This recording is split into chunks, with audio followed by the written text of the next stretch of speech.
It's far too hot to do anything with any gravitas, so we're just going to do a quick little vlog of my 5 top guilty pleasure movies, with the caveat that there's nothing going to be included from the 1980s, because that entire decade was just one long guilty pleasure for cinema. We're gonna be best friends. This one might not receive too much of a reaction either way. It's Immortals, or Shit 300 as it is known globally. I just really like giant battles, especially if they're in slow motion, stylized and really over the top. I like heroes among men. I like camaraderie.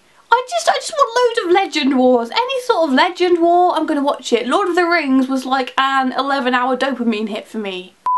Right, okay, I'm just gonna say it really fast. Transformers, it's alright. It's okay, I've got an explanation. This didn't actually do as badly critically as I had imagined, and yet still everyone likes to use it as a beacon of shit. I love it. You know, it's got robots with personalities who are funny and super good at fighting stuff, and movies are escapist. Yeah?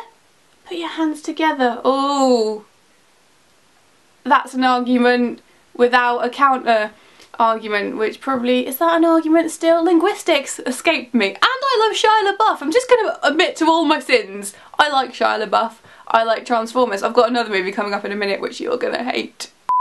I'm going to go off screen to admit to this next one, partly out of embarrassment, mostly out of fear. Armageddon. It's got self-sacrifice. It's got cheesy, non-romantic love. It's got Aerosmith. Yeah, I'm not viewing this critically or scientifically. Yeah, it's oil riggers on an asteroid. I know it's probably not going to stand up to much scrutiny, but you know, I cry over Tim. Steve Buscemi is in it.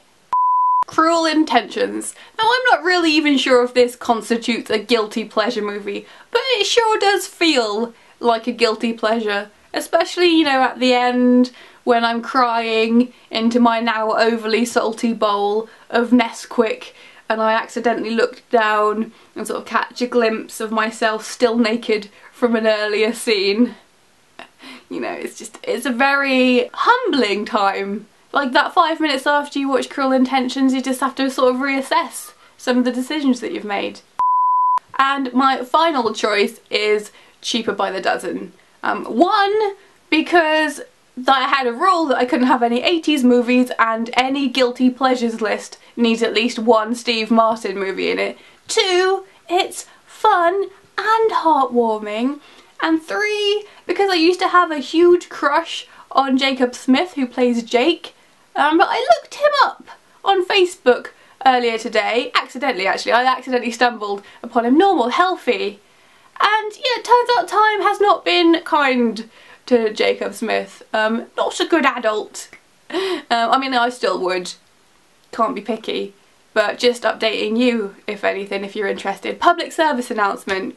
That's it. That's all of them. Leave me your guilty pleasure movies below if you want to. You don't have to. I just find it interesting. No 80s movies though. That's the rule. If you want to hear me talk more about film, slightly more sensibly, I have a second channel dedicated exclusively to that. Sometimes I have guests on, but most of the time it's just me alone. Art imitates life, doesn't it? It's alright. I'll always have Armageddon.